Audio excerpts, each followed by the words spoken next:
Bismillah, walhamdulillah, wassalatu wassalamu ala rasulillah. Урматтуу мусулман бир тууганым, башка мусулмандын айыбын, катасын, кемчилдигин, кетирген күнөөсүн жаап жашырып коюштук. Аны элдин астына алып чыгып, жаманатты кылып, анын ысмына бир доо кетирип, аны элдин астында ашкере кылып, жарыя кылып, аны уятка калтырбастан, ошол адамга барып, жекече насаат айтып, аны оңдоп, түздөп, ага туура багыт берип коюштук. Бул шариятыбыз бизден талап кылган сыпат.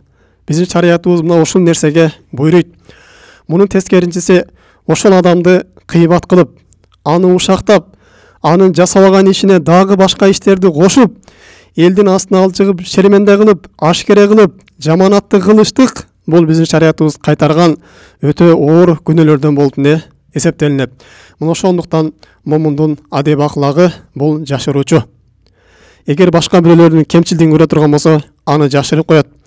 Эгер колунан келе турган болсо, ошол адамга барып, жумшактык менен, даанышмандылык менен даават кылып, аны туура жолго багыттап, аны оңдоп, түздөп коет. Бул чындыгы момундун сыпаты. Жана ошондой эле пайгамбарыбыз саллаллаху алейхи ва салламдын да сыпаты мына ушундай болчу. Анын адеби, аклагы, мүнөзү дагы пайгамбарыбыз мына ушундай болчу. Пайгамбар саллаллаху алейхи ва саллям эгерде сахабалардын бирөөсү ката кемчилик кетирип кала турган болсо, анын ысмын атап, элдердин астына жарыя кылып, аны шерменде кылчу эмес. Болгону гана пайгамбар саллаллаху алейхи ва саллям ишарат гана берип койчу. Силердин араңарда мына ушундай иш болуп жатыптыр. Мунуңардан кайткыла деп гана ушундай жашырып койчу. Жана ошондой эле Аллах Тааланын дагы Ас-Ситтир деген ысмы бар. Инналлаха хайюн ситтир. Аллах Таала уялчак жана жашыруучу дейт. Юхиббул хая ва ситра. Аллах Таала уяттуулукту жана жашырганды жакшы көрөт дейт.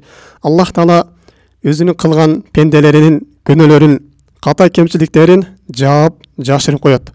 Ола урматтуу мусулман бир тууганым, эгерде эле Аллах Таала биздин кылган күнөөлөрүбүздү жашырбаганда эле, биздин күнөөлөрүбүздү жазып аткан периштелер жашыруун жазбастан ашкере жазганда эле, же күнөөлөрүбүздүн бир жыты болгондо эле, анда биз элдердин астында өтө уят болмокпуз. Үйүбүздөн көчөгө чыга албай калмакпыз. Муну ошолору күнөөлөрүбүз элдерге көрүнүп, билинип тургандыктын айынан. Аллах Таала өзүнүн рахматы менен, өзүнүн мерими менен, өзүнүн ситтир, жашыруучу деген ысмы менен биздин күнөөлөрүбүздү Аллах Таала жаап жашырып, башкаларга бизди уят кылбастан мына ушундай кылып койгон. Эгерде пенде дагы ушул кылган күнөөсүнө башкаларга ашкере кылбастан Аллах Таала менен сүйлөшүп, Аллах Таалага тооба кылып, Аллах Таалага ихлас коюп кайта турган болсо, анда Аллах Таала бул күнөөсүн дагы өчүрүп жиберет.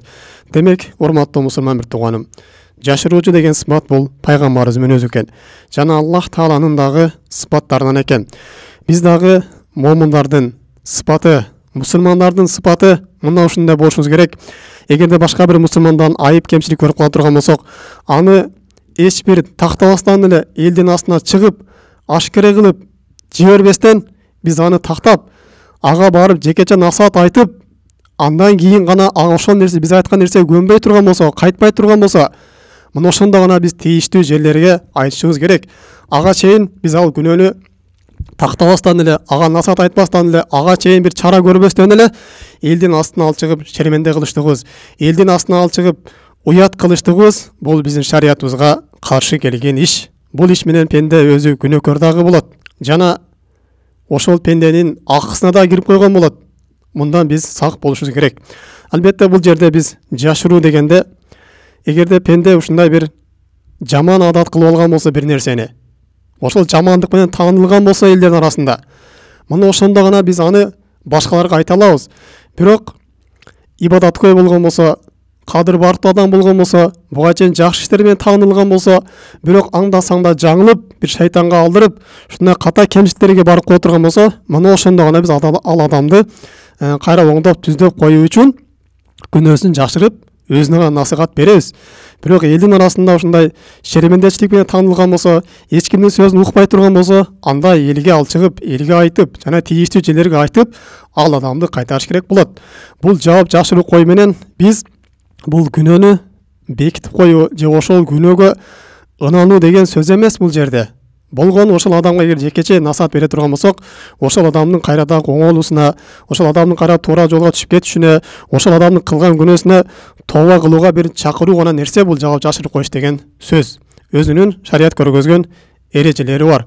Ал эми жаап жашырыш керек экен деп эле чоң күнөөлөр болгон болсо деле аны жаап жашырып коюш керек экен, эч кимге айтпаш керек экен деген сөз эмес. Өзүнүн эрежелери бар. Качан ошол адам жекече насаат бере турган болсо, кайта турган болсо, түшүнө турган болсо, анда ошондой кылыш керек. Ал эми жекече насаатты укпай калган болсо, эч ким укпай калган болсо, анда өз тийиштүү жерлерге айтып, ага дагы болбой турган болсо, элдерге алып чыгыш керек. Ошол адамга бир сабак берип, ошол адамдын ошол күнөөдөн кайтып, ошол адамдын ошол күнөөсүнөн башкалар зыян албаш үчүн, жана ошону көрүп алып башка адамдар да ошону туурабаш үчүн ушундай бир жакшы максатта ал адамды оңдоп түздөп, тообага чакыруу иретинде гана биз эмне кылышыбыз керек? Элдин астына алып чыгып айтышыбыз керек. Ал эми жөн эле ал адамды шерменде кылыш үчүн, элге уят кылыш үчүн, жаманатты кылыш үчүн эле алып чыга турган болсок, анда биз шариаттын максаттарына каршы чыккан болобуз, жана ошол адамдын дагы аброюна бир шек келтирген болобуз. Эми урматтуу мусулман бир тууганым, бул башка мусулмандын күнөөсүн жаап жашыруу боюнча келген кээ бир хадистерди айта турган болсок, Пайгамбар саллаллаху алейхи ва саллям айтат: "Мен сатара муслимен сатараллаху фид дуния вал ахира" дейт. Кимде ким башка бир мусулмандын айып кемчилигин жашыра турган болсо, Аллах Таала бул пендесин дагы кылган айып кемчилигин бул дүйнө жана акыретте жашырып коет дейт. Демек, урматтуу мусулман бир тууганым, биз башка мусулмандын айыбын жашыра турган болсок, анда биздин дагы кылган айыптарыбызды, күнөөлөрүбүздү Аллах Таала жашырып коет экен, Аллах Таала аны кечирип жиберет экен. Албетте биз кандай жакшы иш кыла турган болсок, мына ошол кылган ишибизге ылайыктуу эле жаза алабыз. А эгерде башка бирөөнүн айып кемчилигин ача турган болсок, элдерге уят кыла турган болсок, Аллах Таала дагы биздин кылган айып кемчилигибизди элдердин астында ачат, бизди кыямат күндө шермендечиликке салат. Аллах Таала да биздин күнөөлөрүбүздү кечирбейт. Пайгамбар саллаллаху алейхи ва саллям ошол бир хадисин айтат: "Мен сатара аврата ахихил муслим сатараллаху ауратаху яумал кияма." Кимдеги бир мусулман бир тууганынын айыбын жаба турган болсо дейт, Аллах Таала ал пенденин дагы айыбын кыямат күнүнө жабат. "Оман кашафа аврата ахихи ал муслим." Ким мусулман бир тууганынын авратын, уятын ача турган болсо, элдерге ашкара кыла турган болсо, Аллах Таала бул адамдын кемчилигин, айыбын ачат дейт. "Хатта яфтаху биха фи байтихи." Ал үйүндө болгон болсо дагы Аллах Таала аны шермендечилик кылат, элдердин астында уятка калтырат деп мына ушундай бизге Пайгамбар саллаллаху алейхи ва саллям кабар берет. Дагы урматтуу мусулман бир тууганым, адам баласы болгондон кийин биз баарыбыз ката кемчилик кетиребиз. Биз каалайбызбы, каалабайбызбы, кээде жаңылып калабыз. Мына ошол жаңылып калган кезде бизге насаат бере турган, бизди оңдой турган биздин күзгүбүз башка бир мусулман бир тууганыбыз болушу керек. А эгерде биздин башка мусулман бир туугандарыбыз бизге күзгү болуунун ордуна кайра ошол нерсенин күчөп кетүүсүнө, биздин жүрөгүбүзгө бир кайгы капа алып келишине себепкер боло турган болсо, анда бир мусулмандын бул сыпатына жатпайт. Пайгамбар саллаллаху алейхи ва саллям айткан: "Силердин кимдир бирөөңөр мункар иш көргөн болсо, анда аны деген колу менен кайтарсын" деген. А эгерде колу менен колунан келбей турган болсо, тили менен кайтарсын деген. А тили менен да колунан келбей турган болсо, андан жүрөгүнөн ошол нерсени жек көрүп койсун деген. Демек, урматтуу мусулман бир тууганым, биз бири-бирибиздин айыбыбызды жашырыш керек экен. Мусулмандар бири-биринин айыбын, ката кемчилигин, заман сыпаттарын жашырып коюш керек. Аны элдин астына алып чыгып ашкара кылып, уят кылбаш керек. Эми кээ бир учурлар бар, айта турган учурлар бар. Муну ошол өзүнүн керектүү учурунда гана айтыш керек. Ал эми эч бир максатсыз эле, жөн эле элдин астына алып чыгып шерменде кылып, бирөөнү ушак кылып, гыйбат кылып, аны ал мындай да, бул мындай да деп эле жөн эле оозуңдун желин кетирип, күнөөгө бата бербеш керек. Дагы урматтуу мусулман бир тууганым, биз өзүбүздүн нафсыбызга эмнени каалай турган болсок, башкаларга мына ушундай нерсени каалашыбыз керек. Биздин айыбыбызды, кемчилигибизди башкаларга жарыя кылбоосун каалайбызбы? Башкалар биздин айыбыбыз жөнүндө, биздин кемчилигибиз жөнүндө сүйлөбөсүн каалайбызбы? Анда биз дагы башкалардын айып кемчилиги тууралуу, алардын бир ката кетиргендерин элге жайып, аны уят кылбашыбыз керек. Эгер биз уят кыла турган болсок, Аллах Таала биздин дагы айып кемчилигибизди кайсы бир деңгээлде адамдарга бизди уятка калтырып коет. Дагы урматтуу мусулман бир тууганым, пенде өзү жашыруу күнөө аткарыла турган болсо, аны элдин астына алып чыгып өзү жарыя кылбаш керек. Аллах Таала кайсы бир пенде жашыруу күнөө кылып туруп, бирок ошого тооба кылып кайта бере турган болсо, Аллах Таала бул күнөөн кечирет.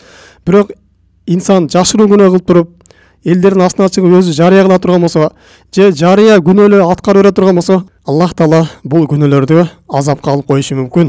Ошондуктан биз күнөө жасаган кезде жашырын болобу, жарыя болобу ошол күнөөлөрдү жашырганы аракет кылышыбыз керек. Аллах Таала баарыбызга тавфик берген болсун. Субханакаллахумма бихамдик, ашхаду ан ла илаха илля анта, астагфирука ва атубу илейк. Ассаламу алейкум ва рахматуллахи ва баракатух.